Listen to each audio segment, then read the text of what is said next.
The Crito is one of Plato's early dialogues, set after the Apology where Socrates has been sentenced to death due to impiety and corrupting the youth. When the dialogue commences, Socrates is sleeping peacefully in jail. When Socrates awakens, he sees his friend Crito, a wealthy Athenian who has come to visit him, watching him in his sleep. Crito states that he cannot understand why, when Crito is distraught at Socrates' fate, the condemned man sleeps at peace with what he has done and what is going to happen to him. Crito then informs Socrates that he will be executed the next day, as the ship from Delos, a vessel whose religious importance had stayed Socrates' execution, was due to return. Socrates states that he had a vision telling him that he would not be executed tomorrow, but instead the day after. The meaning of this vision leads Crito to his true purpose in the prison, convincing Socrates to escape, as per 44c.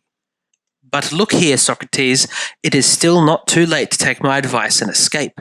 Your death means a double calamity for me. I shall not only lose a friend, whom I can never possibly replace, but besides, a great many people who don't know you and me very well will be sure to think that I let you down because I could have saved you if I had been willing to spend the money. And what could be more contemptible than get a name for thinking more of money than your friends? Most people will never believe that it was you who refused to leave this place, although we tried our hardest to persuade you. Crito's argument for Socrates to escape hinges on three key points. Firstly, is Crito's personal concern that he and Socrates' friends will forever be remembered as those who could have saved Socrates, but didn't. Secondly, and stemming from the first, is the feasibility of the escape. Crito is wealthy, and others who know Socrates' reputation have travelled from afar to bribe the jailers and pay passage from Athens to a friendly city, which is as per 45b. So, as I say, you mustn't let any fears on these grounds make you slacken your efforts to escape, and you mustn't feel any misgivings about what you said at your trial, that you wouldn't know what to do with yourself if you left the country.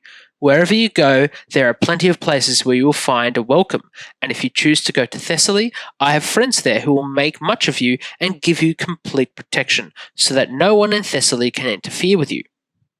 The third and final argument from Crito, and the one most important for Socrates, is that by not escaping, Socrates would be allowing an injustice to occur in that he would allow an innocent man, being Socrates himself, to be punished due to the plotting of his unjust enemies, and that he would fail in his duties as a father by leaving his children orphans, as per 45c. Besides, Socrates, I don't even feel that it is right for you to try to do what you are trying to do right now, throwing away your life when you might save it. You are doing your best to treat yourself in exactly the same way as your enemies would, or rather did, when they wanted to ruin you. What is more, it seems to me that you are letting your sons down too. You have it in your power to finish their bringing up and education, and instead of that you are proposing to go off and desert them. And so far as you are concerned, they will have to take their chance. Socrates' immediate rebuttal is that just because something can be done does not mean that it should be done. He then invites Crito to help him investigate and look for sound reasons for changing his mind and escaping, as per 46b and c. It has always been my nature never to accept advice from any of my friends, unless reflection shows me that it was the best course of action. I cannot abandon the principles which I used to hold in the past simply because this accident has happened to me. They seem to me to be much as they were, and I respect you and regard the same principles now as before. So unless we can find better principles on this occasion, you can be quite sure that I shall not agree with you, not even if the power of the people conjures up fresh hordes of monsters to terrify our childish minds by subjecting us to chains and executions and confiscations of property. Socrates first addresses the issue of public opinion, which he suggests is totally irrelevant regarding justice. Firstly, the opinion of the masses is worthless when considered against the opinion of the expert. To reach this point, he uses an elenchus to draw the point out of Crito, as per 47b. Socrates, When a man is in training and taking it seriously, does he pay attention to all praise and criticism and opinion indiscriminately, or only when it comes from one qualified person, the actual doctor or trainer? Crito, only when it comes from the one qualified person. Socrates, then he should be afraid of this criticism and welcome the praise of the one qualified person, but not those of the general public. Crito, obviously. Socrates, so he ought to regulate his actions and exercise and eating and drinking by the judgment of his instructor, who has expert knowledge, rather than by the opinions of the rest of the public. Crito, yes, that is so. Socrates then goes on, drawing out the argument to its full extent. By this, Socrates argues that we should only follow the opinion of those who are experts on, or at least have thought sufficiently and logically about an issue, as the public is unlikely to have done such things. Having dealt with the issues of reputation and the opinions of the masses, Plato now moves on to confront the true issues of the dialogue, the issues of justice and the perceived injustice of Socrates' conviction in the Athenian court. To begin with, Socrates gains Crito's assent that one must never willingly do wrong, including when one has been wronged, regardless of the view of the masses. And from this, Socrates derives the argument that one must keep one's promises provided they are right. With these points agreed, Socrates introduces the central character which will dominate the rest of his arguments in the texts, the laws of Athens, as per 50a and b. Suppose that while we were preparing to run away from here, or however one should describe it, the laws and constitution of Athens were to come and confront us and ask us this question. Now, Socrates, what are you proposing to do? Can you deny that by this act which you are contemplating you intend, so far as you have the power, to destroy us, the laws, and the whole state as well? Do you imagine that a city can continue to exist and not be turned upside down if the legal judgments which are pronounced in it have no force, but are nullified and destroyed by private persons? Socrates goes on, in the guise of the laws, to argue that he clearly was happy to follow the laws when they governed his education, upbringing, and when they organized his marriage and the birth and education of his children. The state has thus been like a parent to Socrates, taking care of his safety, needs, and education, and as such has earned Socrates' obedience, as per 50e and 51a. Since you have been born and brought up and educated, can you deny, in the first place, that you were our child and servant, both you and your ancestors? And if this is so, do you imagine that what is right for us is equally right for you, and that whatever we try to do to you, you were justified in retaliating? You did not have this equality of rights with your father or your employer, supposing that you had one, to enable you to retaliate. You were not allowed to answer back when you were scolded or to hit back when you were beaten, or to do a great many other things of the same kind. Do you expect to have such license against your country and its laws that if we try to put you to death in the belief that it is right to do so, you on your part will try your hardest to destroy your country and us its laws in return?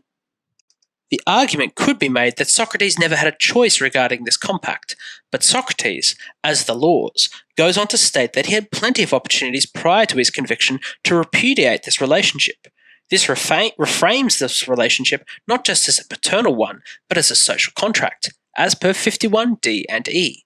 Any Athenian, on attaining to manhood and seeing for himself the political organization of the state and us, its laws, is permitted, if he is not satisfied with us, to take his property and go away wherever he likes. If any of you chooses to go to one of our colonies, supposing that he should not be satisfied with us and the state, or to emigrate to any other country, not one of us laws hinders or prevents him from going away wherever he likes, without any loss of property.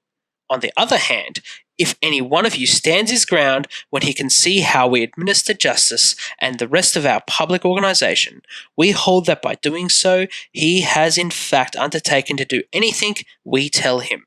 And we maintain that anyone who disobeys is guilty of doing wrong on 3 separate counts. First, because we are his parents. Secondly, because we are his guardians. And thirdly, because, after promising obedience, he is neither obeying us nor persuading us to change our decision if we are in fault in any way. Socrates then goes on to argue that by attacking the laws, he will not only undermine the country of his birth, but will become a pariah in all states where the rule of law is respected, thus forcing him to live amongst the lawless and savage. Furthermore, he will undermine the upbringing of his children, far from fulfilling his fatherly duties.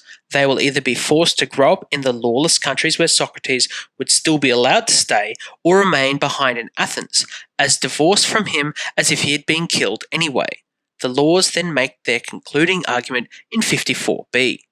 No, Socrates, be advised by us, your guardians, and do not think more of your children or of your life or of anything else than you think of what is right, so that when you enter the next world, you may have all this to plead in your defense before the authorities there. It seems clear that if you do this thing, neither you nor any of your friends will be the better for it, or be more upright, or have a clearer conscience here in this world, nor will it be better for you when you reach the next. As it is, you will leave this place, when you do, as the victim of a wrong done not by us, the laws, but by your fellow men. There are several interpretations as to what Plato is attempting to convey in the Crito, and this is primarily hinged on whether we consider Plato, through Socrates and the laws, to be taking a liberal or an authoritarian position. From the liberal perspective, it has been argued that these laws imply a mutual obligation between the individual and the state. In this interpretation, the state has the duty to provide care and shape the education of the individual, and in return the citizen has the duty to comply with the laws and uphold the state. In this argument, Socrates, who was shaped by the laws, has not been wronged by the laws themselves, and thus cannot break the laws despite the unjust judgments made against him by his fellow citizens. In this liberal hypothesis, however, if the laws were unjust, for instance, they didn't protect the lives and prosperity of the citizenry and didn't see to the upbringing of the youths and the cultivation of virtue, this would mean that civil disobedience would be permissible. Yet, critics of this liberal approach argue that freedom to dissent is not implied by the text, and if we take Socrates at his words, the work instead argues that the individual has no right to try and modify the laws and must instead merely abide by them. Proponents of this view point to the end of the dialogue where Socrates refers to the mystical effect of the laws on argument in 54d. That, my dear friend Crito, I do assure you, is what I seem to hear them saying, just as a mystic seems to hear the strains of music, and the sound of their arguments ring so loudly in my head that I cannot hear the other side. Proponents of this authoritarian position suggest that Socrates is actually underlining the emotional and irrational nature of the argument by the laws, contrasting it with Socrates' earlier demand for unconditional philosophical reasoning. Proponents of this view suggest that either Socrates is deploying irony, or that he's presenting a view which is digestible to the less philosophically minded Crito, rather than the latter more thoroughly developed conception of rebirth and immortality of the soul in Plato's mature works. Perhaps playing into this authoritarian view is the differences between the position that Socrates, through Plato, takes towards the law in the Apology versus in the Crito. In the Apology, Socrates states that he would not abide by the prohibition of the courts to cease philosophy, saying in 29c of the Apology, "If you said to me in this regard, Socrates, we do not believe Anytus now, we acquit you, but only on the condition that you spend no more time in this investigation and do not practice philosophy, and if you are caught doing so, you will die. If, as I say, you were to acquit me on those terms, I would say to you, gentlemen of the jury, I am grateful and I am your friend, but I will obey the God rather than you, and as long as I draw breath and am able, I shall not cease to practice philosophy." This is clearly at odds with Socrates' position within the Crito, in that for even more severe punishment, he is now willing to abide by this punishment rather than refuse and continue to philosophize elsewhere. I would argue that in some regards, the Crito can be seen as a continuation of Plato's efforts to defend the legacy of his teacher as a great Athenian, but also as a martyr of philosophy. Socrates stands accused of being the great corrupter of tradition, the youth, and the city as a whole, but Plato wants to show instead a man who is unmoved by the concerns of the mob, but remains true to the dictates of God and law. We must also be careful not to put into the mouth of an ancient Greek philosopher the ideas and norms of our own day. Concepts of civil disobedience and equality before the law would be foreign to the minds of antiquity. However, I would argue that the Crito does force us to take and ask an important question.